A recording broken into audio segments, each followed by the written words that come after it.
बिस्मिल्लाहिर्रहमानिर्रहीम। अस्सलाम वालेकुम दोस्तों, आया उस्ताद अब्दुल गफ़ार। तहां ॾिसी रहा मुझो यूट्यूब चैनल। दोस्तों एक नए वीडियो सां गॾु तहां जी ख़िदमत में। दोस्तों अॼु सबक़ 25 दर्जे 7 मां, जंहिंजो उनवान आहे कुदरती आफ़तुनि खां बचाव।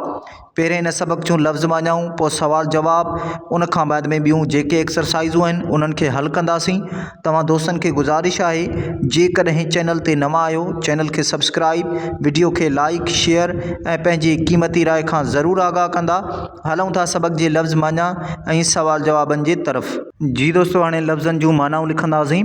लफ़्ज़ निज़ाम माना सिस्टम, लफ़्ज़ आफ़तूं माना मुसीबतूं, लफ़्ज़ लावा माना जबल जो पिघरियल मादो, लफ़्ज़ ज़ाब्तो माना कंट्रोल, लफ़्ज़ अणटर माना ज़रूरी, लफ़्ज़ अझा माना घर, लफ़्ज़ काथो माना अंदाज़ो, लफ़्ज़ उसरंदड़ माना वधंदड़ या उभरंदड़ या तरक्की कंदड़, लफ़्ज़ तदारुक माना तलाफ़ी या इस्लाह।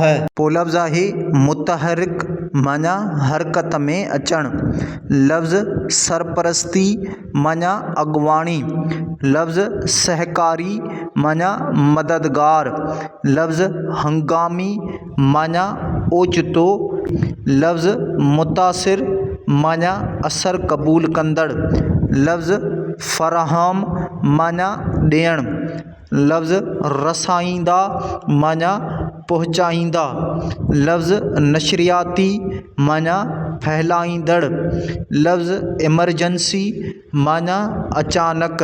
मश्क नंबर पहिरियों, हेठि ॾिनल सवालनि जा जवाब ॾियो।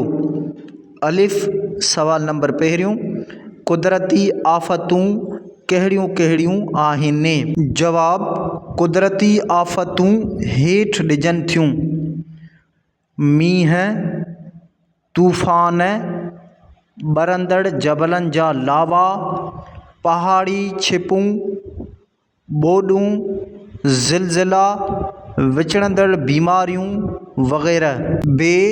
सवाल नंबर ॿियो, फ़लाही तंज़ीमनि जो कमु कहिड़ो आहे?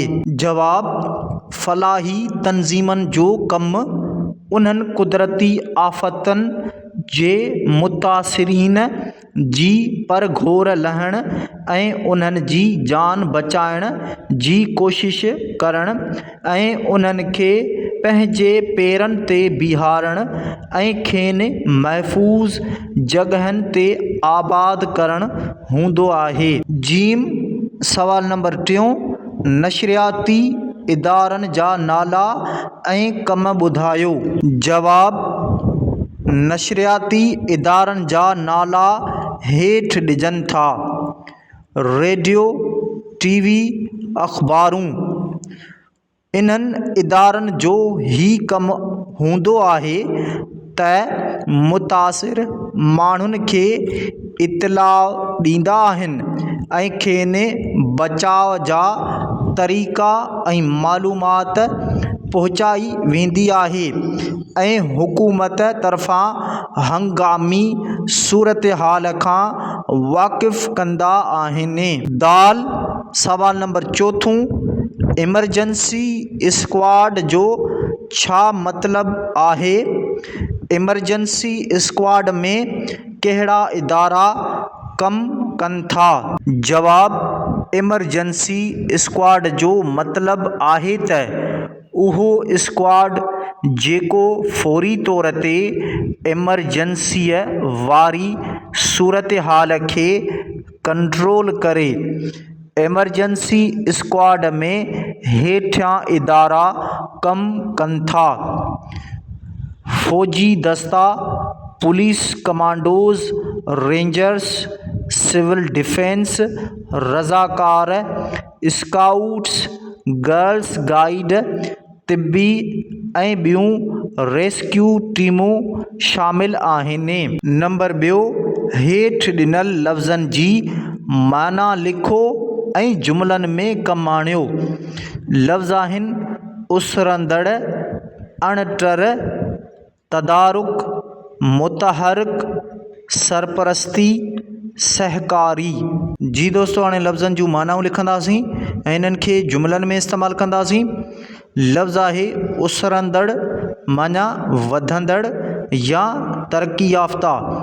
जुमिलो लिखंदासीं, कुदरती आफ़तनि जो असरु उसरंदड़ मुल्कनि ते घणो पवंदो आहे। पोइ लफ़्ज़ आहे अणटर, माना ज़रूरी। जुमिलो लिखंदासीं, आलमी तपश जे करे कुदरती आफ़तनि जो इम्कान अणटर आहे। पोइ लफ़्ज़ आहे तदारुक, माना तलाफ़ी या दादरसी। जुमिलो लिखंदासीं, कुदरती आफ़तनि जे मुतासिरीन लाइ तदारुक कयो वेंदो आहे। पोइ लफ़्ज़ आहे मुतहरिक, माना हरकत में अचणु। जुमिलो लिखंदासीं, अहिड़ियुनि हालतुनि में केतिरा ई इदारा मदद लाइ मुतहरिक थी वेंदा आहिनि। पोइ लफ़्ज़ आहे सरपरस्ती, माना सरबराही या अॻुवाणी। जुमिलो लिखंदासीं, सभु इदारा हुकूमत जी सरपरस्तीअ में कमु कंदा आहिनि। पोइ लफ़्ज़ आहे सहकारी, माना मदद कंदड़। जुमिलो लिखंदासीं, हुकूमत खां अलावा सहकारी इदारा बि मैदान में ईंदा आहिनि। नंबर 3, हेठि ॾिनल ख़ाल भरियो। जी दोस्तों, हाणे ख़ाल आहिनि, इन्हनि खे भरींदासीं। अलिफ़ ख़ाल नंबर पहिरियों, आसमानी ऐं ज़मीनी आफ़तूं ख़ाल करे ईंदियूं आहिनि। ख़ाल में लिखंदासीं माहौलियाती तब्दीलियुनि। बे ख़ाल नंबर ॿियो, इंसान पंहिंजे अक़ुल ऐं इल्म सां ख़ाल ऐं ख़ाल ज़रिए इंसान ज़ात खे तबाहीअ खां बचाए सघे थो। ख़ाल में लिखंदासीं एहतियाती उपाउनि ऐं ॿिए ख़ाल में सुजाॻीअ। जीम ख़ाल नंबर 3, क़ौमी नशरियाती इदारनि ख़ाल ऐं ख़ाल वसीले माण्हुनि खे ख़तरे जो इतलाउ ॾिनो वञे थो। ख़ाल में लिखंदासीं रेडियो, ॿिए ख़ाल में TV। दाल ख़ाल नंबर 4 ऐं आख़िरी, आफ़तुनि खे मुंहुं ॾियण लाइ ख़ाल खे सुठो सहकारी सम्झियो वञे थो। ख़ाल में लिखंदासीं एमरजेंसी स्क्वाड।